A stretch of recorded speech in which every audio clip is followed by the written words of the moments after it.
تو میں عرض یہ کر رہا تھا کہ غصہ زندوں کو آتا ہے مردوں کو نہیں۔ ایسے مولوی بہت ملیں گے جو کہیں گے غصہ حرام ہے، کہ تیرے باپ کا فتویٰ ہے غصہ کہاں سے آیا، کس حدیث میں آیا؟ اگر غصہ حرام ہوتا تو حضرت عمر کو کبھی غصہ نہ آتا، نبی اکرم کو کبھی غصہ نہیں آتا۔ ہاں یہ کہیے کہ ناجائز غصہ حرام ہے۔ غصہ قوموں کی تبدیلی کا ذریعہ بنتا ہے، غصہ بیوی کی اصلاح کا ذریعہ بنتا ہے، غصہ اپنی اولاد کو سدھارنے کا اور راستے پہ لانے کا ذریعہ بنتا ہے۔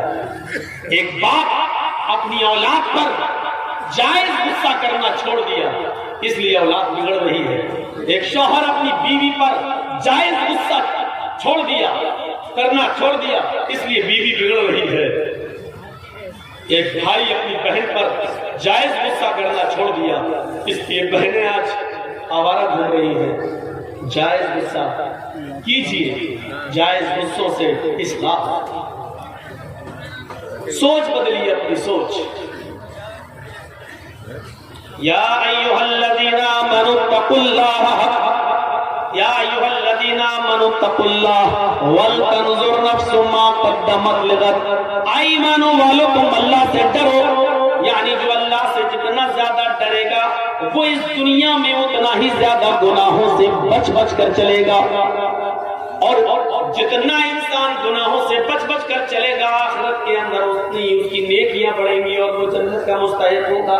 اس لیے فرمایا اللہ سے ڈرو، اور ہر انسان کو غور کرنا چاہیے کہ کل قیامت کے دن کے لیے اس نے کون سی تیاری کر رکھی ہے، کون سی تیاری قیامت سے جوڑا ہے، ہمیں اس دنیا میں ہمیشہ نہیں رہے گا۔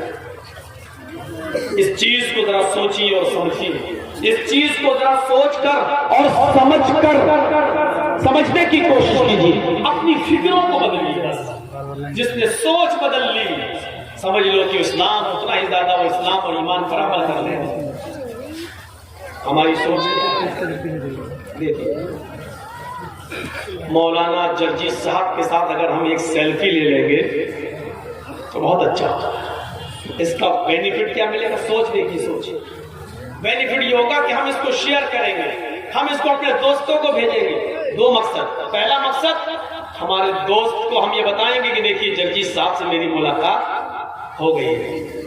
دوسری، کسی کی دکان پہ بیٹھے اس نے اپنی دکان کے ساتھ میرا فوٹو کھینچ لیا، اب اس کو شیئر، جرجی صاحب میری دکان پر آئے تھے۔ یہ ہماری سوچ ہے کہ کوئی بڑی چیز نہیں ہے سیلفی۔ سوچ کیا ہے؟ ویڈیو بن رہی ہے، موبائل آ رہی ہے، یوٹیوب پہ آ رہی ہے، تقریریں بن رہی ہیں، کیمرے والے آ رہے ہیں، تو ہم نے اگر سیلفی لے لی، تصویر لے لی تو اس میں برائی کیا ہے؟ یہ سوچ ہے ہماری۔ لیکن حدیث کیا کہتی ہے؟ اس حدیث کے مطابق اپنی سوچ کو ڈھالیے۔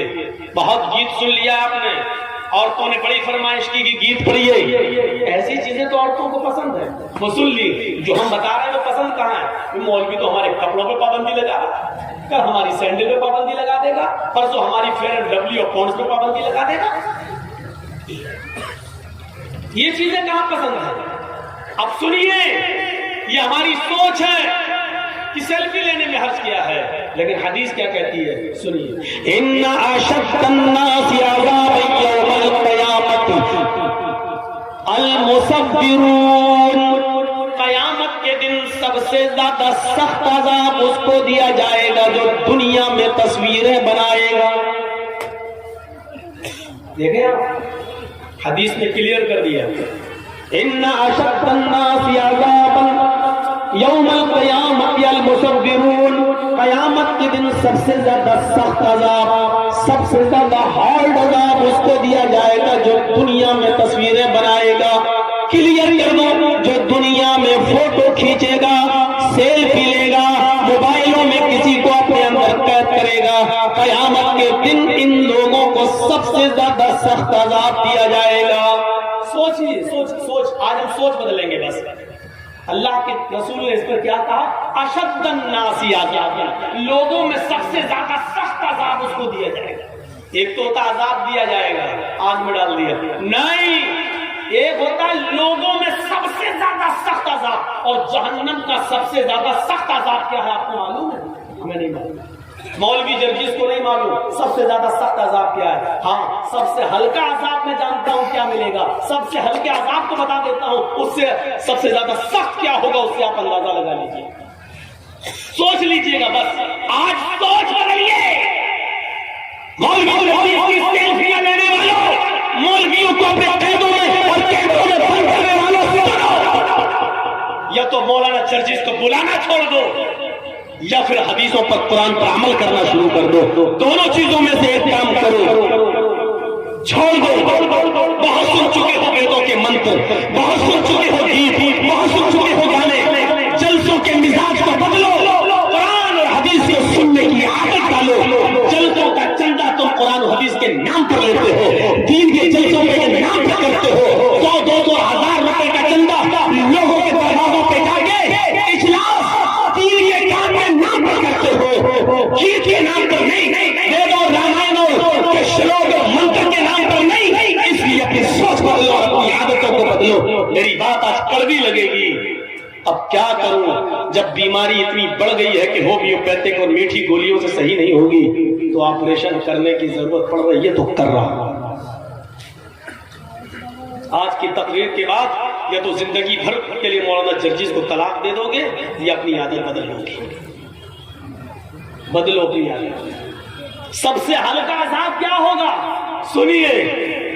اللہ کے نبی فرماتے ہیں ان احون اہل النار عذابا یوم القیامت لرجل یوضع فی خمس قدمیہ جمرتان. قیامت کے دن جہنم میں سب سے ہلکا عذاب اس آدمی کو, شخص کو دیا جائے گا. سب سے ہلکا عذاب اس شخص کو دیا جائے گا. سب سے ہلکا عذاب قیامت کے دن اس شخص کو دیا جائے گا جس کے پیروں کے تلوے کے نیچے, تلوا سمجھتے نا پیروں کا تلوا, یہ جس کے پیروں کے دونوں تلووں کے نیچے آگ کی 2 چنگاریاں رکھ دی جائیں گی. چنگاری سمجھتے نا, چنگاری ایک تو ہوتا ہے کوئلہ جل کے انگارہ بن گیا, وہ تو انگارہ ہو گیا, انگارہ چھوڑ دیجیے. چنگاری, چنگاری کو کیسے سمجھاؤں. بیڑی پیتے ہیں, چلتی نا, ہلکی سی ایک چنگاری نکلی بیڑی میں, یہاں سے ایک پھوٹی بجھ گئی, یہ ہوتی ہے چنگاری. کتنی سی ہوتی ہے. اللہ کے نبی کہتے ہیں جس نے دنیا میں سب سے کم گناہ کیے ہوں گے, چھوڑ دیجئے ہم لوگ تو اس میں شامل ہیں نہیں, سب سے کم گناہ کرنے والوں میں ہم لوگ شامل نہیں ہیں, معاف کیجئے گا. ہم لوگوں نے کتنے گناہ کیے پتہ نہیں. قیامت کے دن سب سے ہلکا عذاب اس کو دیا جائے گا جس نے دنیا میں سب سے کم گناہ کیے ہوں گے. کوئی تو ہوگا اللہ کا بندہ جس نے کم گناہ کیے ہوں گے, سب سے ہلکا عذاب اس کو دیا جائے گا. اور اس کو سب سے ہلکا عذاب دیا جائے گا تو کون سا عذاب ہوگا؟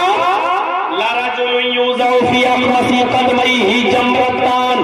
اس کے پیروں کے دونوں تلووں کے نیچے آگ کی 2 چنگاری رکھ دی جائیں گی. ہلکی ہلکی سی 2 چنگاری, صرف 2 چنگاری اس کے دونوں پیروں کے نیچے رکھ دی جائیں گی, ایک ادھر ایک ادھر.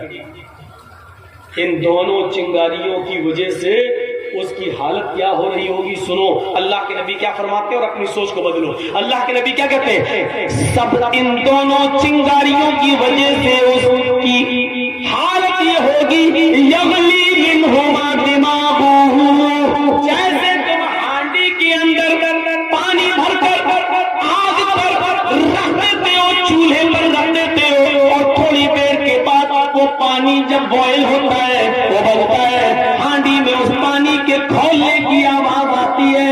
یغلی منہما دماغہ, آگ کی ان دونوں چنگاریوں کی وجہ سے اس کا دماغ کھول رہا ہوگا. آگ کی دونوں چنگاری کی وجہ سے اس کا دماغ ٹھکانے نہیں رہے گا, اس کا بھیجا باہر نکلا جا رہا ہوگا, اس کا دماغ ہانڈی کی طرح کھول رہا ہوگا.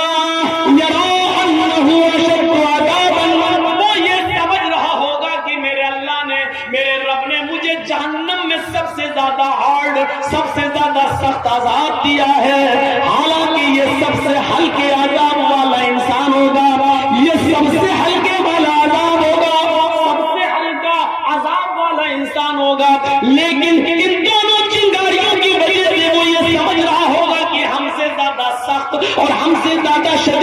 ہم سے زیادہ ہارڈ عذاب کسی کو نہیں دیا جا رہا ہے۔ فوٹو بنانے والوں، تصویریں کھینچنے والوں، اب سوچو، مجھے معلوم ہے کہ میری اس تقریر کے بعد بھی تم نہیں مانو گے۔ کچھ لوگ کتے کی پونچھ کی طرح ٹیڑھے ہوتے ہیں، ان کو 100 سال کے بعد بھی کتے کی پونچھ کو اگر نکالو گے تو وہ ٹیڑھی نکلے گی، سیدھی نہیں ہوگی۔ اس کے بعد بھی چپکے سے کسی نہ کسی طریقے سے لے لیں گے۔ ہوتا ہے، میری نہیں کسی اور کی، وہ لیں گے، نہیں بدلے گی، مریں گے تب دیکھا جائے گا، ابھی تھوڑی مر رہے ہیں ہم، مرنے سے پہلے توبہ کر لیں گے۔ جب اللہ رب العالمین کا فیصلہ آ جاتا ہے تو کبھی کبھی وقت ایسا بھی ہوتا ہے کہ توبہ کے تب توبہ کی مہلت بھی نہیں ملتی ہے، کسی سے معافی اور تلافی کی مہلت بھی نہیں ملے گی۔ کبھی کبھی ایسا منظر بھی سامنے آ جاتا ہے۔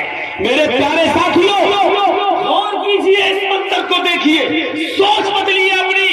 سب سے ہلکا عذاب اس کو دیا جائے گا جس کے پیروں کے تلوے کے نیچے دو آگ کی چنگاریاں رکھی جائیں گی۔ سب سے ہلکا عذاب یہ ہوگا تو تصویر بنانے والوں کو سب سے زیادہ سخت عذاب دیا جائے گا۔ تو سب سے زیادہ سخت عذاب کیا ہوگا؟ اِنَّا أَشَدَّ النَّاسِ عَذَابًا يَوْمَ الْقِيَامَةِ الْمُصَوِّرُونَ۔ قیامت کے دن سب سے زیادہ سخت عذاب ان کو دیا جائے گا جو دنیا میں تصویریں بنائیں گے، جو دنیا میں فوٹو کھینچیں گے، جو دنیا میں اپنے موبائل میں کسی کو ٹائپ کریں گے۔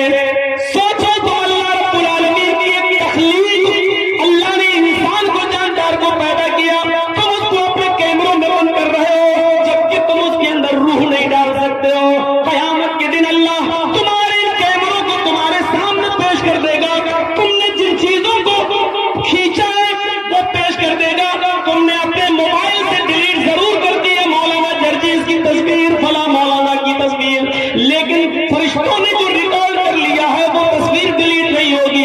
قیامت کے دن ان تمام تصویروں کو سامنے رکھا جائے گا، پھر اللہ کہے گا ان کے اندر روح ڈالو، جو نہ تمہاری طاقت ہے نہ ہماری طاقت ہے، نہ تمہارا باپ روح ڈال سکتا ہے نہ میرا باپ روح ڈال سکتا ہے۔ اللہ کہے گا اے فرشتوں، انہوں نے ہماری تخلیق کی ہے، انہوں نے جانداروں کی تصویروں کو دیکھ لیا ہے، پھر اس نے روح نہیں ڈالی ہے، لے جاؤ ان کو جہنم کے اندر پھینک دو۔ سب سے زیادہ سخت عذاب دو، سب سے زیادہ ہارڈ عذاب انہیں کو دو۔ تو سب سے زیادہ سخت عذاب کیا ہوگا ہمیں نہیں معلوم، ہاں سب سے ہلکے عذاب سے ہم سوچ سکتے ہیں کہ جب ہلکا عذاب ہی ہے تو سخت عذاب کا کیا ہوگا؟ سخت عذاب کیا ہوگا؟ اپنی سوچ کو بدلو۔ ہم اپنی سوچ نہیں بدل پا رہے ہیں۔ اللہ نے کیا کہا؟ سوچو، غور کرو کہ کل قیامت کے دن کے لیے تم نے کون سی تیاری کری۔ جب یہ سوچو گے کہ ہمیں قیامت کے دن اللہ کے سامنے سوال کا جواب دینا ہے تو ہم دنیا میں اللہ سے ڈریں گے۔ قرآن کی ایک آیت پڑھتا ہوں، ذرا اس کا منظر دیکھیے آپ۔ وَمَنْ أَعْرَضَ عَنْ ذِكْرِي فَإِنَّ لَهُ مَعِيشَةً ضَنْكًا۔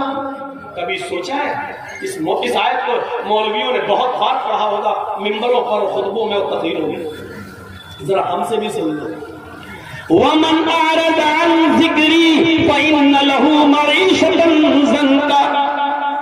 جو میرے ذکر سے اعراض کرے گا، جو میرے ذکر سے اعراض کرے گا، ہم قیامت کے دن فَإِنَّ لَهُ مَعِيشَةً ضَنْكًا، ہم اس کی روزی کو تنگ کر دیں گے۔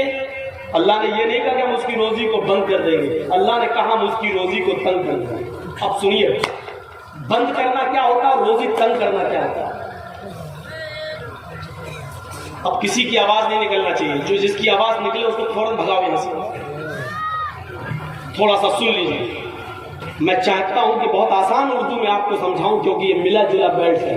آپ لوگ بنگلہ بھی سمجھتے ہیں لیکن بہار ہے، اس لیے آپ ہماری جو زبان سے اردو لفظ نکل رہے ہیں آپ اس کو ہم بہت آسان اردو بولتے ہیں تاکہ آپ اور ہم سب اور ہماری ماں بہنیں بھی سمجھ جائیں۔ اگر ان کے کانوں میں میری آواز جا رہی ہے تو تھوڑی دیر کے لیے وہ اپنی ساڑی اور اپنی سینڈل دوسروں کو دکھانا چھوڑ دیں۔ عورتوں کی عادت ہوتی ہے، ساڑی تیری کتنے کی، کہاں سے لی، چپل کتنے کی، یہ لپسٹک کہاں ملی ہے، یہ دوپٹہ کہاں ملا، یہ بلاؤز کہاں سے لائی، یہی ان کی عادت ہوتی ہے اور یہ عادت ان کی کبھی بدل نہیں سکتی، فطرت ہے، فطرت عادت کبھی نہیں بدل سکتی ہے۔ تو سنیے، وَمَنْ أَعْرَضَ عَنْ ذِكْرِي، پہلے تو یہ سمجھو کہ ذکر کس کو کہا گیا؟ جو میرے ذکر سے اعراض کرے گا. اعراض کا مطلب منہ پھیرے گا. اب اعراض بھی بتانا پڑے گا نا. وَمَنْ أَعْرَضَ عَنْ ذِكْرِي، جو میرے ذکر سے اعراض کرے گا. اعراض کرنے کا مطلب پیٹھ دکھائے گا، منہ پھیر لے گا.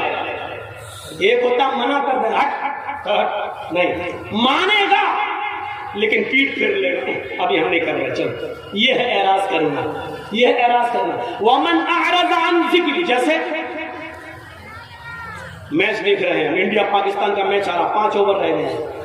اسی بیچ میں اذان کی آواز آ گئی، اللہ اکبر اللہ اکبر. ہم 5 وقت کے نمازی ہیں لیکن میچ دیکھنے کے شوقین ہیں. یا اللہ 5 اوور رہ گئے ہیں، پتہ نہیں کون جیتے گا. اگر نماز پڑھنے جاتے ہیں تو میچ کا مزہ نہیں لے پائیں گے. نماز پڑھ کے جب تک آئیں گے تب تک میچ ختم ہو جائے گا. وہ تو پتہ چل جائے گا کون ہارا کون جیتا، لیکن میچ کا مزہ نہیں لے پائیں گے. اور اگر میچ دیکھنے میں لگے ہیں تو نماز جا رہی ہے، کیا کریں؟ چلو نماز تو بعد میں بھی پڑھ لیں گے قضا، لیکن میچ کہاں بار بار آتا ہے؟ دیکھ رہے ہیں. اس کا مطلب کیا ہوا؟ آپ نے نماز پڑھی، اگرچہ پڑھی، لیکن اذان ہو رہی ہے، آپ میچ دیکھ رہے ہیں، مسجد میں نہیں جا رہے، تو اس کا مطلب یہ ہوا کہ آپ نے نماز سے اعراض کیا. پڑھی ہے لیکن اس وقت نہیں پڑھی جب آپ کو جانا چاہیے، آپ نے اعراض کیا. یہ ہے اعراض کرنا. وَمَنْ أَعْرَضَ عَنْ ذِكْرِي، اور ذکر سے مراد نماز ہے. ذکر سے مراد نماز ہے. قرآن میں اللہ تعالیٰ نے فرمایا اِذَا نُودِيَ لِلصَّلَاةِ مِنْ يَوْمِ الْجُمُعَةِ فَاسْعَوْا إِلَىٰ ذِكْرِ اللَّهِ، جب جمعے کے لیے مؤذن اذان دینے لگے اور بلانے لگے، پکارنے لگے اللہ اکبر اللہ اکبر، جب جمعے کی اذان کی طرف تمہیں بلایا جائے، جب جمعے کی نماز کے لیے تمہیں بلایا جائے، اِذَا نُودِيَ لِلصَّلَاةِ، جب نماز کے لیے تمہیں آواز دی جائے، یعنی اذان کی آواز آئے، فَاسْعَوْا إِلَىٰ ذِكْرِ اللَّهِ، تو تم چل پڑو. کہاں؟ اللہ کے ذکر کی طرف. دیکھیے یہاں ذکر کہا، اللہ کے ذکر کی طرف، یعنی جمعے کی نماز کے لیے. ذکر سے مراد نماز. یہاں اللہ نے کیا کہا؟ وَمَنْ أَعْرَضَ عَنْ ذِكْرِي، یہ چیز جو ہم تمہیں آپ کو سنانے جا رہے ہیں، یہ ایسی چیز ہے میرے بھائیوں جو آپ نے اب تک نہیں سنی ہوگی میری زبان سے. اب تک اس علاقے میں سنیے اس کو. آج میں اپنے انداز میں آپ کو سنا رہا ہوں اور بہت کام کی چیز ہے. آپ کو جانا ہوگا تو چلے جائیے، لیکن اس اعراض کو اور ذکر کی بات کو سننے کے بعد آپ جا سکتے ہیں، آپ اس کو جانا، لیکن یہ سن لیجیے. وَمَنْ أَعْرَضَ عَنْ ذِكْرِي، جس نے ہماری نماز سے اعراض کیا، ہمارے ذکر سے اعراض کیا، فَإِنَّ لَهُ مَعِيشَةً ضَنْكًا، ہم اس کی روزی کو تنگ کر دیں گے. آج یہ شکایتیں ہیں کہ اے بھیا تمہاری ویڈیو سیٹ نہیں ہو پا رہی ابھی تک، تم ہی اکیلے پیسہ کما رہے ہو یار. ہمیں تقریر کرتے ہوئے 1 گھنٹہ ہو گیا، ان کا ویڈیو سیٹ نہیں ہو پا رہی ہے. ان کو بٹھا لو. کہاں جا رہے ہیں؟ ان سے کہو یہیں پیشاب کرو گے. دیکھیے ہم کو سامنے سے جو آدمی اٹھتا ہے تو ہم کو بہت ڈسٹرب ہوتا ہے. میں اپنی عادت بتا دے رہا ہوں. ایک بار حیدرآباد میں تقریر کر رہا تھا، سامنے سے ایک آدمی اٹھا، میں سمجھا پیشاب کرنے جا رہا، آیا سیدھا مائک پکڑ کے کیا کرتا ہے، پھر انڈے ٹماٹر پتھر سب چلا. وہاں جو ہوا تو اس لیے وہ جو میرے دماغ میں بیٹھ گیا وہ نکلتا نہیں ہے. جو آدمی سامنے سے اٹھتا ہے میں سمجھتا ہوں یہ مائک پکڑنے آ گیا، یہی سوچتا ہوں. تو یا تو سامنے بیٹھا مت کرو، اور بیٹھتے ہو تو اٹھا مت کرو. 80 سال کے بڈھے بھی اٹھتے ہیں. اب بتائیے بیچارے وہ چاچا اٹھ کے کہاں جائیں گے؟ اب تو چاچی کے لائق بھی نہیں رہ گئے. اب وہ جائیں گے تو کہاں جائیں گے؟ سمجھ نہیں. بیٹھو، سنو، اللہ اللہ کرو، تقریر کرو. وَمَنْ أَعْرَضَ عَنْ ذِكْرِي، جو ذکر سے نماز سے منہ موڑے گا، اعراض کرے گا، اس کی روزی کو تنگ کر دیں گے. اللہ نے کہیں نہیں کہا کہ ہم اس کی روزی بند کر دیں گے. کیا بے نمازیوں کو روزی نہیں ملتی ہے؟ ملتی ہے، لیکن اللہ کہتا ہے اس کی روزی کو تنگ کر دیں گے. تنگ کرنا جانتے ہو؟ بہت روپیہ آئے گا میرے پاس، لیکن آنے کے بعد رکے گا نہیں میرے پاس. اچانک میرے پاس 1 لاکھ روپیہ آیا، 2 دن میں ختم. مولانا کیا پیسہ تو آتا ہے لیکن رکتا نہیں ہے. کیوں؟ کبھی بیٹا بیمار، کبھی بیوی بیمار، کبھی بچی بیمار، کبھی یہ بیمار. اسی کو کہتے ہیں تنگ کرنا. ہم تمہاری روزی کو تنگ کر دیں. پیسہ آئے گا لیکن رکے گا نہیں. یہ ہے روزی کو تنگ کرنا. اب جا رہے ہو جھڑ پھکوں کے پاس. جھڑ پھکا سمجھ رہے نا؟ مولوی مولانا صاحب کیا برکت نہیں ہو رہی گھر میں؟ کیوں نہیں ہو رہی؟ پتہ نہیں مولانا صاحب، پتہ لگاؤ. پیسہ تو بہت آتا ہے لیکن رکتا نہیں ہے. مولانا صاحب بیچارے وہ کیا پیسے کو روکیں گے؟ اگر مولویوں کے پاس پیسہ روکنے کی کوئی دعا ہوتی تو بیچارہ 5,000 روپے میں مسجد میں نماز کیوں پڑھاتا؟ 2-4-5 ہزار روپے کے لیے جلسہ کیوں کرتا؟ یہ ہماری عقل. سوچو، میں نے پھر کہا سوچ بدلو، سوچ بدلو. تم مولویوں سے تعویذ لے رہے ہو. ارے مولوی کے پاس تو خود بیچارے کے پاس انکم نہیں ہو رہی ہے. مولوی خود بدعا دے رہا ہے. مدرسے کے سیکریٹری تو خود تو کماتا ہے 1 لاکھ روپیہ، ہم کو دے رہا 5,000 روپے. ایک مولوی صاحب تو مسجد میں دعا کر رہے تھے خطبہ دینے کے بعد، اللہ جتنی تنخواہ ہماری اتنی مسجد کی سیکریٹری کی کرتے. اب کوئی آمین ہی نہیں بول رہا. مسجد کا سیکریٹری بھی آمین نہیں بول رہا. کیوں نہیں بولتا؟ بول. نہیں صاحب تب تو برباد ہو جائے گا. مولانا صاحب دعا کر اللہ میری روزی روٹی میں برکت دے، بول آمین. 5,000 روپے میں آمین ہو رہی ہے. اور جب وہ مولوی دعا کرتا اللہ مدرسے کے سیکریٹری کی، مسجد کے سیکریٹری کی، سب کی اتنی تنخواہ کر دے جتنی میری، تو کوئی آمین. اس سے آپ اندازہ لگا سکتے ہیں کہ آپ کو کتنا ڈر ہے. 5,000 6,000 10,000 روپے میں آپ جانتے ہیں کہ میرا گھر نہیں چل سکتا ہے. تو پھر مولویوں کے لیے کون سوچے گا؟ علماء کے لیے کون سوچے گا؟ مسجد کے اماموں کی فکر کس کو ہوگی؟ سوچو. آپ اپنے بچوں کو کانوینٹ میں پڑھاتے ہو، آپ اپنے بچوں کو انگلش میڈیم میں پڑھاتے ہو. آپ کا بچہ انٹر کرنے کے بعد سائنس سائڈ سے بایو لینے کے بعد MBBS کی نیٹ میں پاس کرنے کے بعد چلا جاتا ہے، وہ کمائے گا. لیکن مدرسے میں پڑھنے والے بچوں کے بارے میں کبھی ہم نے تصور کیا ہے کہ یہ کتنے بھی بڑے مولانا بن جائے، عالم بن جائے، لیکن ان کی دو مسجد اور مدرسے سے باہر نہیں جا سکتی ہے؟ کبھی سوچا ہے آپ نے ان مدرسے سے پڑھنے والے طلبا کے بارے میں؟ میں نے کہا نا میری تقریر آج پوری سوچ کے اوپر ہوگی. سوچ بدلو. ان کے بارے میں کون سوچے گا؟ کون؟ ایک MLA، ایک MP، ایک سرپنچ، ایک مکھیا اپنی بیٹی کی شادی بڑے دھوم دھام سے کر رہا ہے، لیکن اسی گاؤں میں ایک تو غریب لڑکی بھی رہتی ہے جس کے باپ کے پاس موٹر سائیکل خریدنے کا پیسہ نہیں ہے کہ وہ دے کر اپنی بیٹی کا ہاتھ نیلا کر سکے. اس بیٹی کے بارے میں کون سوچے گا؟ کس کو فکر ہونی چاہیے؟ MLA MP کی بیٹی بارات اس کے گھر میں آتی ہے، 500,000 آدمیوں کو بہترین کھانا کھلائے گا. لیکن سوچو اس غریب آدمی کی بیٹی کے گھر میں اگر 400 اور 500 آدمیوں کی بارات آئی، سوری بارات کا لفظ بدنام مت کرو. اس لیے میں کہتا ہوں یہ 400 اور 500 چھوڑ کہ یہ ڈاکو جس گھر میں پہنچ گئے ہیں، کبھی سوچا ہے کہ اس لڑکی کا باپ ان کو کہاں سے کھلائے گا؟ کیا کہاں سے قرضہ لے گا؟ ان بیٹیوں کے بارے میں کون سوچے گا؟ اور ان کے ماں باپ کے بارے میں کون سوچے گا؟ اسلام نے تو غریبوں کے لیے بھی راستے نکالے تھے، آپ نے راستے بند کیوں کیے؟ سننا پڑے گا آج تمہیں، کیا تمہارے باپ کو بھی سننا پڑے گا؟ جب تک میں یہاں ہوں یہ اتھارٹی پاور مجھے جناب محمد رسول اللہ کی شریعت نے دیا ہے، یہ سننا پڑے گا. اس لیے سوچو. قرآن نے بار بار کہا فاعتبروا یا اولی الابصار، اے عقل رکھنے والوں سوچو. قرآن نے بار بار کہا تدبرون، کیا تم غور و فکر نہیں کرتے؟ تعقلون، کیا تم عقل و شعور سے کام نہیں لیتے؟ قرآن نے بار بار سوچنے اور فکر کرنے کی دعوت دی ہے.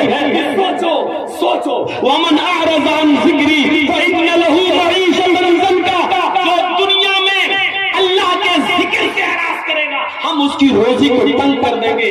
پھر سمجھو اعراض کس کو کہتے ہیں؟ اعراض ہماری بیوی کا، یعنی ہماری بیوی کا، دونوں کا بچہ تو ایک ہی ہوتا ہے. بچہ لیٹا ہے، پیدا ہوا ہے، 6 مہینے کا ہے، 7 مہینے کا، ماں کا دودھ پیتا ہے، لیکن ماں ٹی وی کا سیریل دیکھ رہی ہے. سوچیے، ماں ٹی وی کا سیریل دیکھ رہی ہے، بہت اچھا ناٹک آ رہا ہے، بہت اچھا سیریل آ رہا ہے، بچہ بھوک سے رو رہا ہے.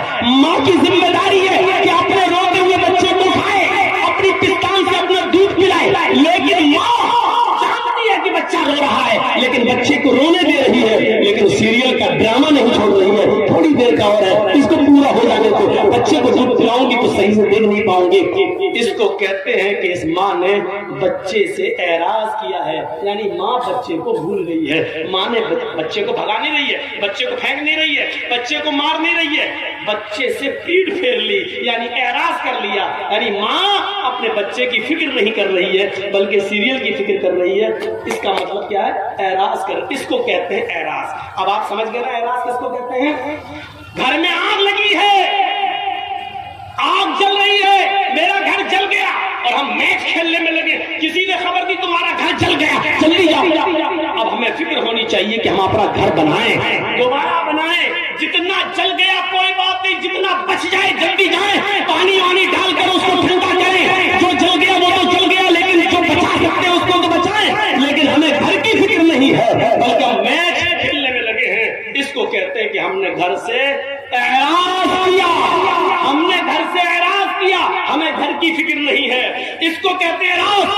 بچے سے منہ پھیر لیا، یعنی بچہ رو رہا ہے لیکن ماں ٹی وی دیکھنے میں لگی ہے، اس کو کہتے ہیں بچے سے منہ پھیرنا، اسی کو اعراض کہتے ہیں۔ اور قرآن نے اسی کو کہا ہے وَمَنْ أَعْرَضَ عَنْ ذِكْرِي فَإِنَّ لَهُ مَعِيشَةً ضَنكًا، جو میرے ذکر سے میری نماز سے اعراض کرے گا، یعنی اذان کے وقت مسجد میں نہیں آئے گا، کھیت میں لگا ہوا ہے، کھیتی کر رہا ہے، بازار میں لگا ہوا ہے، مارکیٹنگ شاپنگ کر رہا ہے، ہاں چائے پینے میں لگا ہے، ہوٹل میں بیٹھا ہے، آزان کی آواز سن رہا ہے لیکن مسجد کی طرف نہیں جا رہا ہے، آزان کی آواز سن رہا ہے، کیرم بورڈ کھیل رہا ہے، آزان کی آواز سن رہا ہے لیکن وہ اپنے مشغلے میں اپنے کام کو نہیں چھوڑ رہا ہے، اس کو کہتے ہیں کہ اس نے نماز سے اعراض کیا ہے۔